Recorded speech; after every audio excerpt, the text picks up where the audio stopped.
Let me thank all those that organized this event and for the invitation. I asked, what do you want me to talk about? I can talk until tomorrow. I'm an African woman, so we are storytellers. And she said, well, share your story. We talk about cultural diplomacy.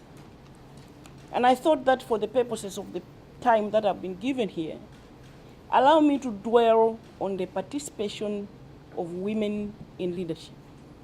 And in order to do that, I will share my story. And I'll try to be as fast as possible. I have asked how much time I have, and I'll try to remain in that time frame. I've spent all my adult life fighting for the rights of women and girls. My mission in life is to assist women gain social and political empowerment. But let me first be very clear that as an African woman, I am here before you as a very proud woman, because I think Africa has not done badly.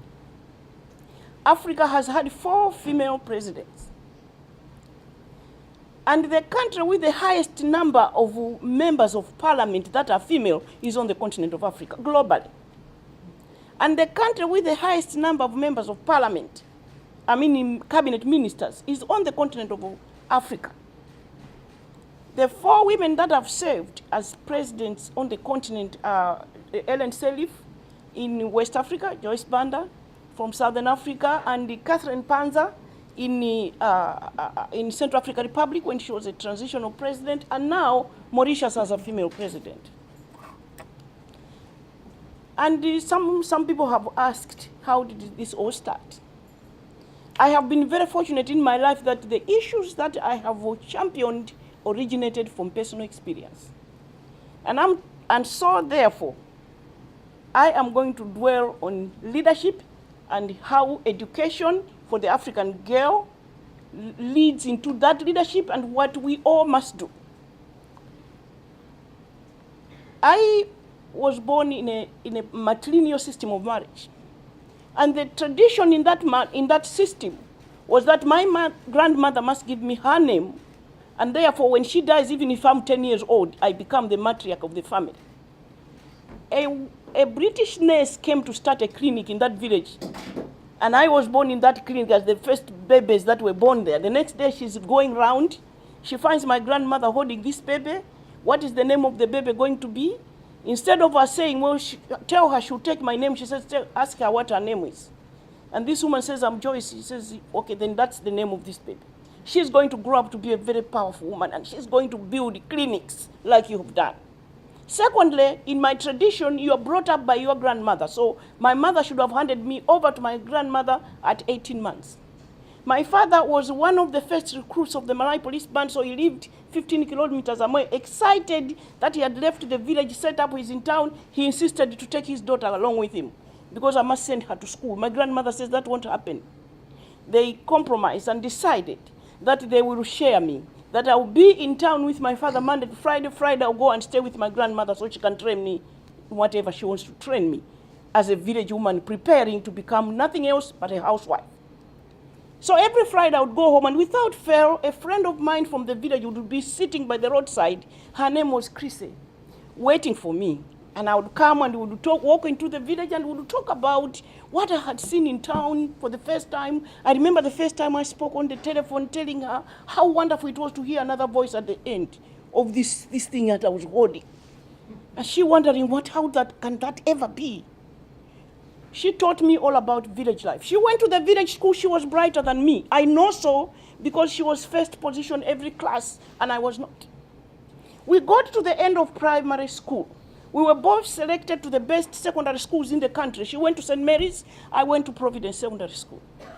I came back the next holiday. Krista was not sitting by the roadside to meet me because we went to boarding schools. I asked my grandmother, Krista didn't come. My grandmother said she won't be coming. She dropped out of school because the family couldn't raise $6 for her to go back. I remember crying and telling my father, find $6. I was 14 years old when I woke up to the injustice of this world. I didn't know then, I know now. that 130 million girls are out of school through no fault of their own. So we can talk all we want.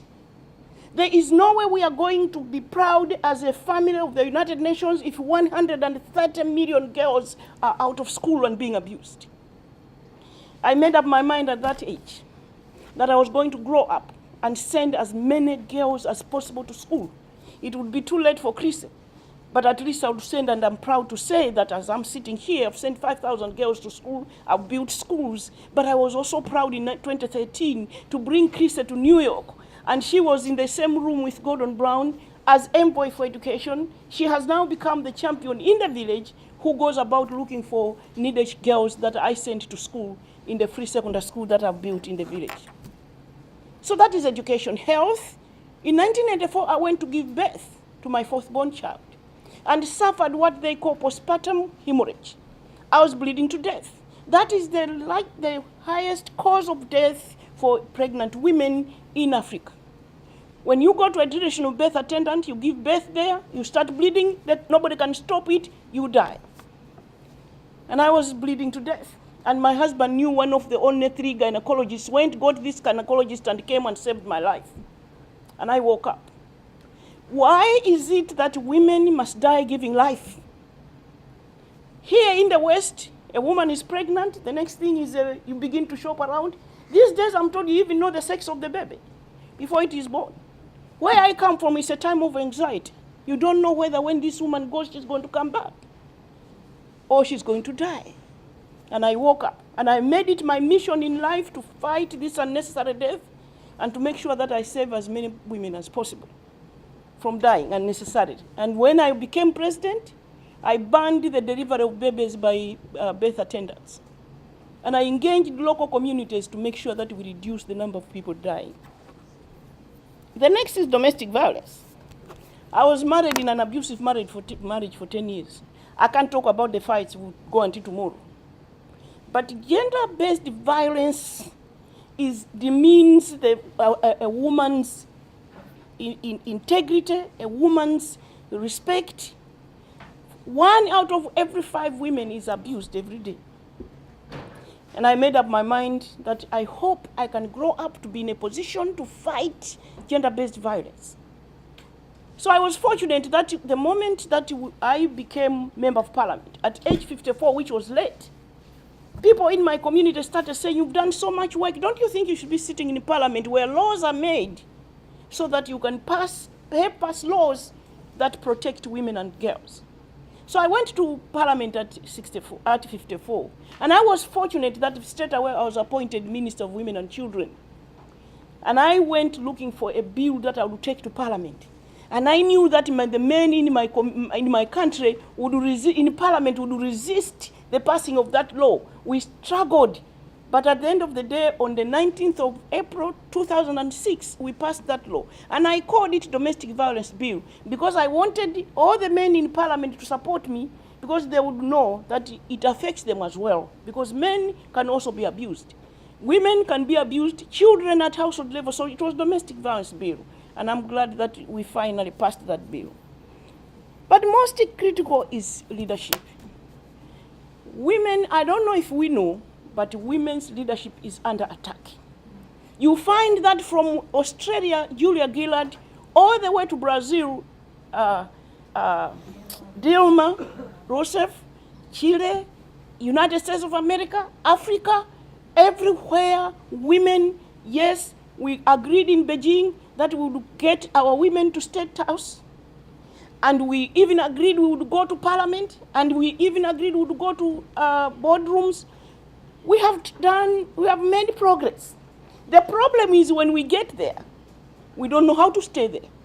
So what we must look at now is to assist women that when they get into leadership, we find ways of assisting them to stay in State House, to stay in parliament. I can't go into the challenges because I don't have much time.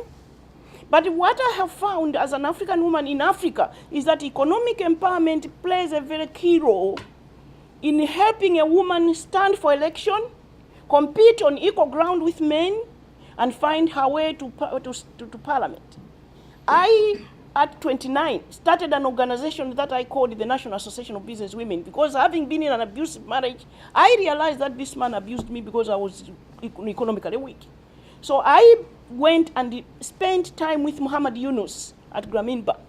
And when I came back, I designed my own model for Malawi. And by the year 1997, we had empowered 50,000 women with microfinance.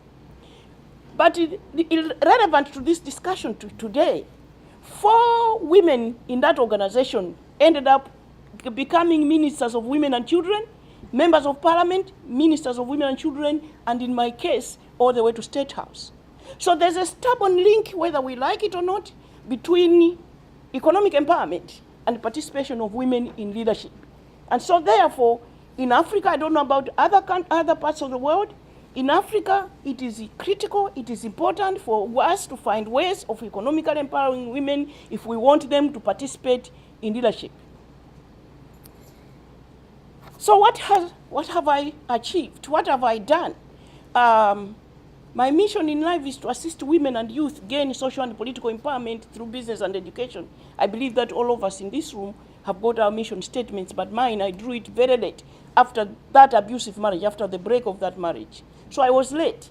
But my mission in life has been, anybody who has seen me as Minister of Women and Children, as Foreign Minister, as Vice President, as President of a country, they know that even when I was Foreign Minister, side by side with Condoleezza Rice, at a time like this, when we come for the General Assembly, we will sit down and discuss women and children. We'll sit down and discuss education. We'll sit down and discuss business for women. Because for me, that's my mission in life. So microfinance, I focused already on microfinance. I've built clinics in Malawi. I passed the domestic violence bill. I have started 4 organizations in Malawi, but one of them, the Joyce Banda Foundation, has reached 1.3 million Malawians. I say this because I want us to imagine that in Africa, we sit down, sometimes we imagine Africa as a backward continent, but no, there are so many Joyce Bandas where I come from. So what I am saying is, if we were able to empower 1,000 Joyce Bandas in a country, times 1.3 million people, we wouldn't even be going anywhere else to ask for aid. We would do it ourselves. Number 2, I want to advance the fact that Africa is a rich continent with abundant natural resources. Somebody said in a meeting in Addis Ababa where I went 3 months ago, oh, you've heard what the President of America has said? He has said that now it's America first. And so what do you feel? Another African president was there. He stood up and said, is he our uncle? He's not our uncle. This is good for Africa, in fact, because now we sit down and put our priorities right. Every country in Africa has resources, has diamonds, has gold. And so if that is true, it is also a fact that the richest man that ever lived on this earth was an African. Go and find out, do research. Now, he was even 4 times Bill Gates. Now look at Bill Gates, what he has done with his money globally. So we just need to focus and say, we are not poor, we are rich. Even in a country where there's no diamond or gold, they are baboons.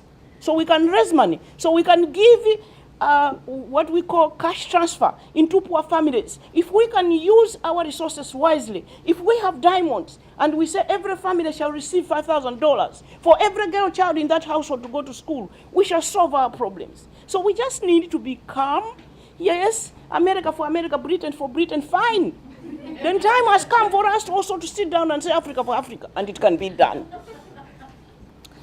I have just completed my research at the Center for Global Development and Woodrow Wilson. I have been a distinguished fellow there for over a year and a half. I've been looking at the situation of the girl child. Back to our subject. And at Woodrow Wilson, I've just published a paper that I'm looking at women's leadership. I've looked at the challenges women face in order to participate in leadership, but I decided to start by looking at the girl child. I know there are those that are from Asia here and those that are from Europe, but let me focus on Africa. I believe that many countries have earmarked a lot of resources in helping Africa, a lot of resources in the adolescent girl child. age 12 to 14. The Obama administration, it was for economic empowerment, education, health, and harmful traditions for the adolescent girl child. And thank you very much. I'm not undermining all that support. All I'm saying is that listen to us first, what we have to say. Africa, the problems that the girl child is facing happens between 0 to 10, not 12 to 14. By the time you start focusing on the girl child, it's too late. It's too late at 11 years old. At 12 years old, it's too late. The other paper that I have published on leadership, I'm making a controversial observation there. I'm making a case, and I know that I'm speaking to experts here. I am saying leaders are born. And I know people want to beat me up for that. No, they are born, we can develop. They are not born, we develop them. Fine, but I'm saying they are born. Fortunately, there's research that is saying they are born with 30% traits. 70% still has to be developed. Fine. So I'm looking at a household, a typical household in Africa, where the girl child eats with mother, so the father eats better, so the boy child eats with the father. So without intending to harm the girl child, the boy is eating superior food. At 5 years old, you start carrying heavy stuff in the village. My friend Chris used to take me to the river, and I would come with a heavy pail on my head. And you are even encouraged and even congratulated if I such a young child and doing a lot of work. So child labor involved. I am a victim myself of a crooked spine because they doctors have told me there's nothing they can do now. I started carrying heavy stuff when I was 5. So by 6, 7, somehow men have convinced themselves that if they defile a girl child, they cleanse themselves of the HIV virus. Then when resources are low, the boy child is going to school, the girl child is not going. And the whole issue, harmful traditions, initiations, and all happens between 0 to 10. So, this is a child that has been born with the 30% traits. Tell me how this child is going to go from that kind of life to become the leader that we need in Africa. Because I believe that our problems in Africa will be solved if we have a critical mass of women leaders working side by side with their men. But if a girl child comes from that kind of household, then we stand to lose. So this research that I have just completed makes some very clear suggestions. Critical on the list of recommendations is the data, is research. Because I am saying what I think, I believe is happening in the situation, but it has to be supported by research. We have 17 Sustainable Development Goals that must be passed. In order for us to accelerate progress, we must ensure that there's proper data supporting every step that we take in our work. The second recommendation I'm making is that we must introduce rights education from the time a girl child is 3 years old, or a boy child is for both boys and girls. I belong to an organization called Think Equal, and Think Equal is working with UNESCO to encourage schools to have this curriculum where they encourage schools to start providing rights education from early childhood education centers, so that by the time a girl child is 5, 6, 7, she knows her rights. The other recommendation I'm making are the laws. We must pass laws across the globe, and that goes for political will. I have been a head of state, so I know how powerful that position is. By just a stroke of your pen, you can either build or destroy. So I know that you can put in place laws and pass laws through parliament as government that protect women and girls. I'm also encouraging that women form networks that work side by side with their men. There are advantages of women becoming leaders. They make better leaders. They take risks. They do things differently. They love social programs. They love peace. They are natural leaders. I'm talking about where I come from. although women's leadership is under attack, it is very important for us to realize that until and unless we work together as men and women to confront some of the problems of this world, we shall lose. We are losing the participation in our work and in leadership of 50% of our human resource. I said the other day at the meeting where I said I have always thought common sense is common, but it looks like it is not. Because if you leave 50% of your population on the side, then you're losing out as a world. I didn't even know that Africa is doing better than other continents that are even failing to get one woman into State House. So we need to work together. We need we need countries to focus on young people, on building young leadership. It is when young people don't have opportunities, young people don't have jobs, young people don't have hope, that they turn into extremism. And while their heinous acts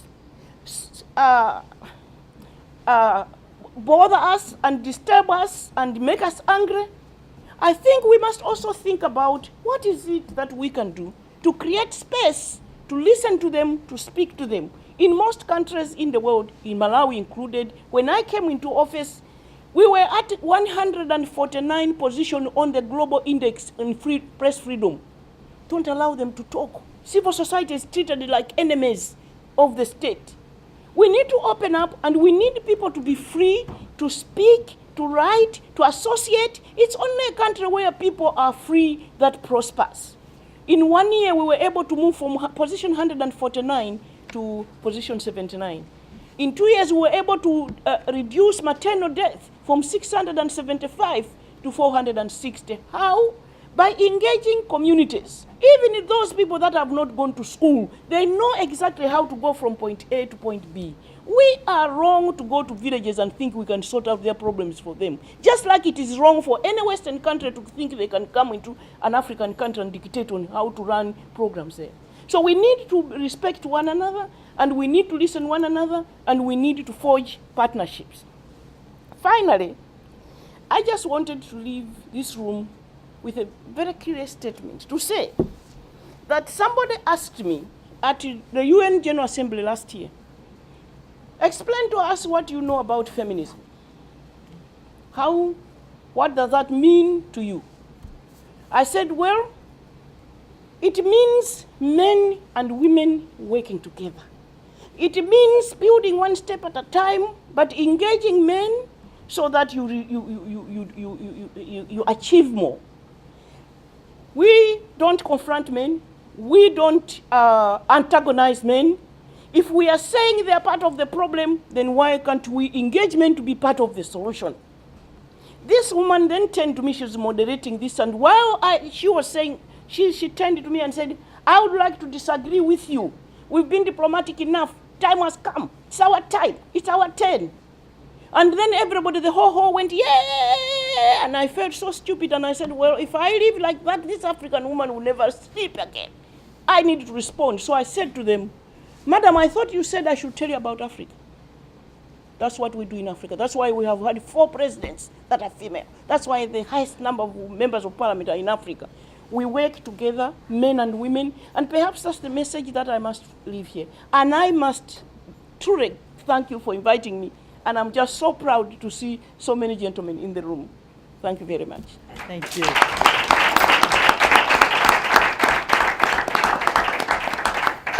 Your Excellency, thank you so much for that inspiring presentation to us. We share your passion for the education of women, and we invite you also to join us in a data-driven initiative to report abuses of violence against women in public spaces. We want to make this a priority, and we would welcome your insights, your knowledge, and your compassion. So thank you so much. Thank you very much.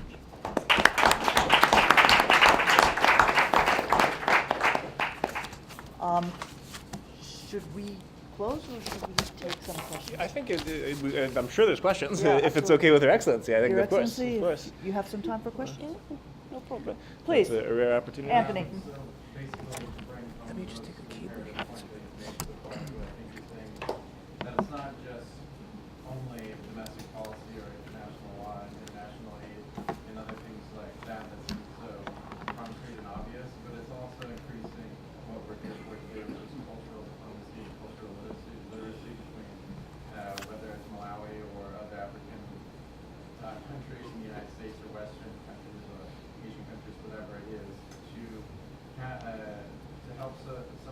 problems that women and young girls face and create like more of the opportunities that they deserve. Is that the most imperative point that you're making? Yes, yes. The point I'm making is that we need to create a world where there's justice for both men and women. And that where I come from, we need to focus more on the household. And one of the recommendations I didn't mention is change of mindset. And that is not going to be the Western countries coming to change the mindsets of the people. It is us, African women leaders, our communities, our traditional leaders, because we tried it with maternal health, it worked. A chief, whatever a chief says is what his subjects will say. If he says every girl child in this village shall go to school, they shall go to school. In my case, because I was fighting maternal mortality, the chief would say anybody who delivers in the village will pay a fine. Any traditional birth attendant that delivers a baby will pay a fine. So engaging ordinary people and engaging local leadership to benefit the girl child and the woman.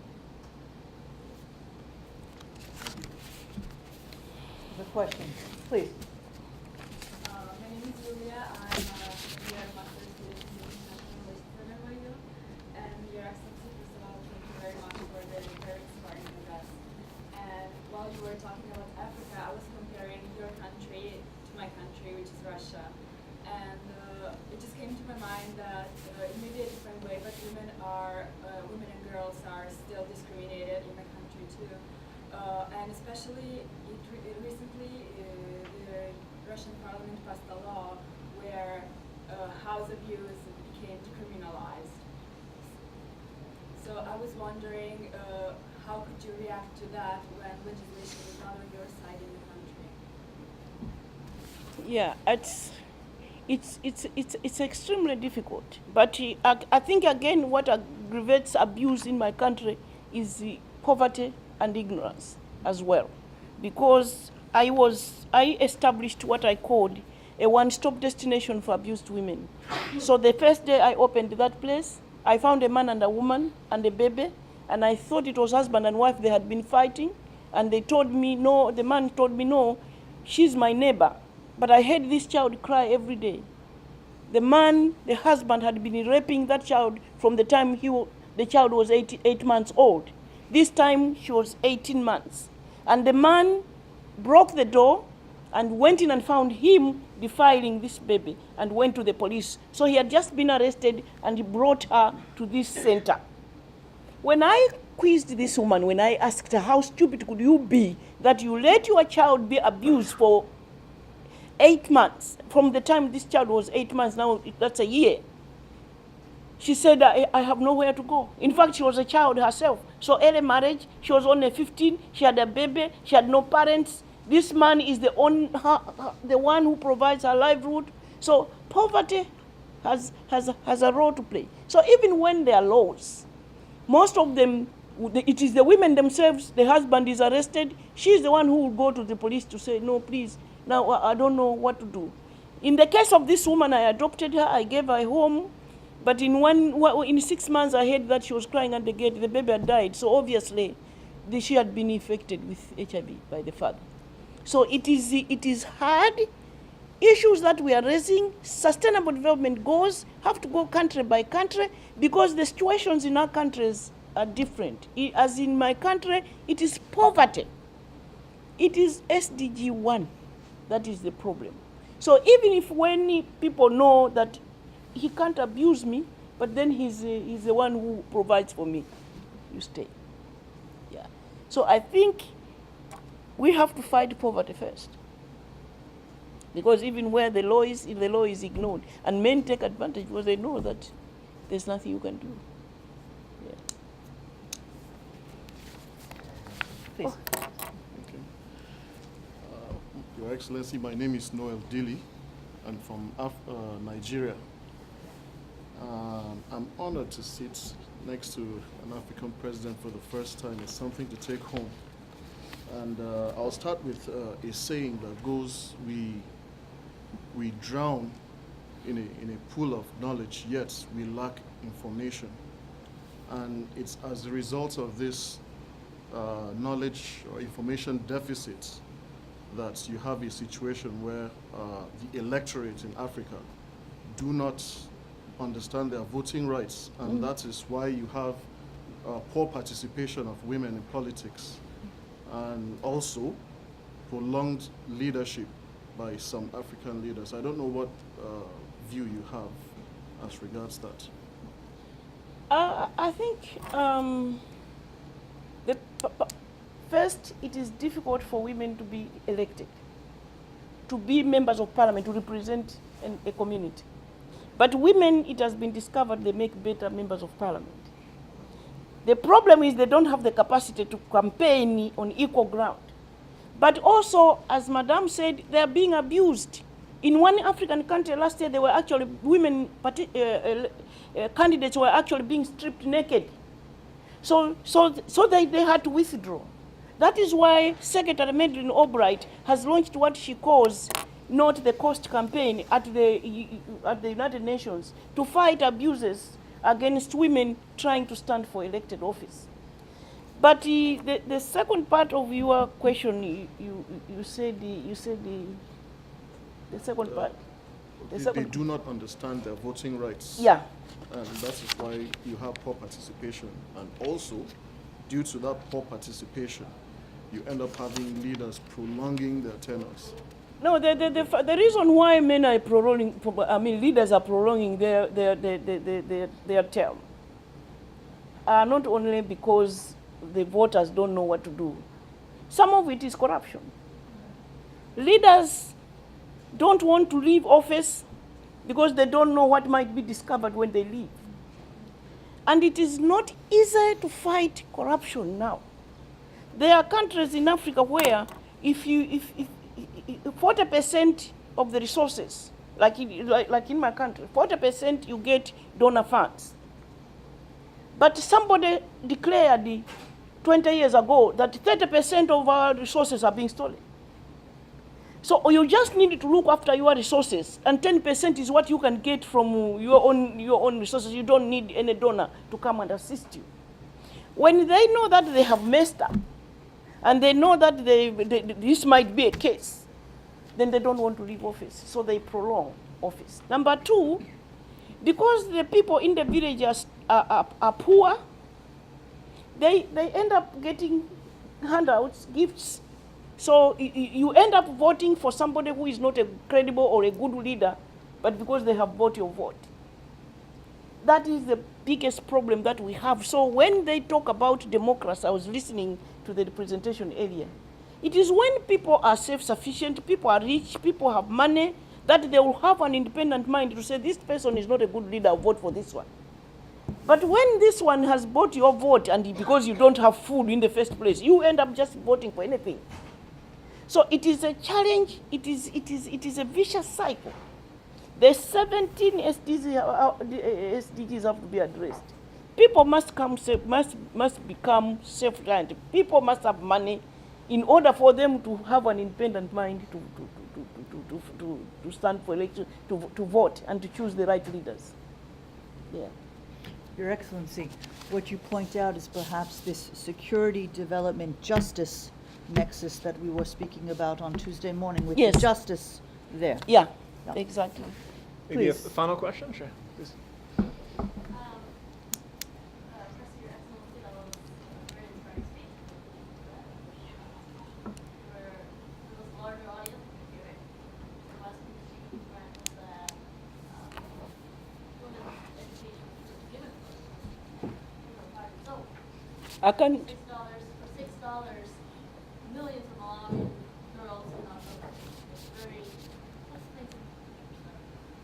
The second point I have is a question, which is that what can the West do to help countries like Malawi, considering what you told us, which is that if you have to consider the culture of the region that we're trying to help, right? So in Malawi, there's a matriarchal culture where a lot of the education and learning and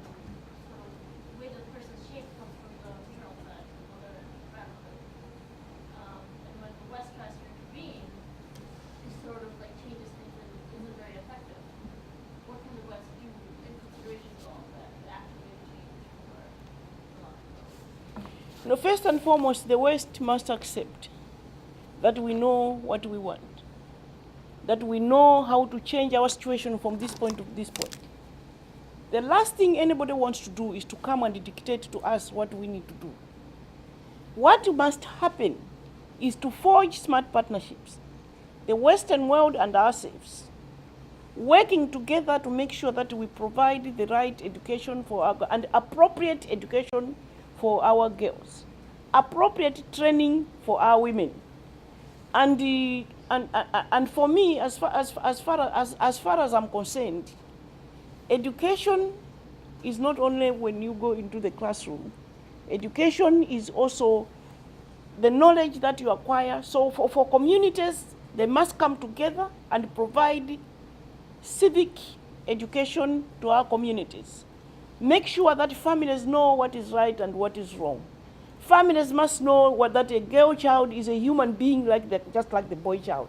The boy child must not grow up thinking that his sister is a slave, is his slave, but that the two children are growing up together and that they're eating equally and that they are growing equally to bring out their very best. And that it is possible that the boy child doesn't have the 30% trace that I'm talking about, but the girl child has, and that the girl child might end up a president of a country one day. There's also a second issue that I have discovered while doing my research, and that is women in China interviewed, women in UAE interviewed, women in Africa interviewed. This article was written by The Atlantic. If you Google, you find that its title was What Have Women Leaders Have in Common? Each one of them interviewed without fail talked about the role their father played. So it's about civic education for me as an African woman to tell the father that it's okay for you to wait to be close to your daughter, because it is proven now that the role a father plays in a daughter's life, early life, influences her when she grows up. And I was very, very fortunate myself. This father of mine, who didn't go much to school, but influenced me, and it was when I read that article when I said, it was my aha moment. Because my father was in the Malawi police band, and one time they were going to play for the governor of Malawi, who was like head of state during the colonialism. And he wanted me very much to see State House. He just wanted his daughter to stay to sister, so he sneaked me in at one of those occasions. So the band is playing, the governor and his wife are sitting on the foyer up there. And I remember sitting there, my father said, sit here, just watch. And I remember looking up there and thinking, how does it feel when people are up there in State House? I didn't know that one day it was going to be my house as president of Malawi.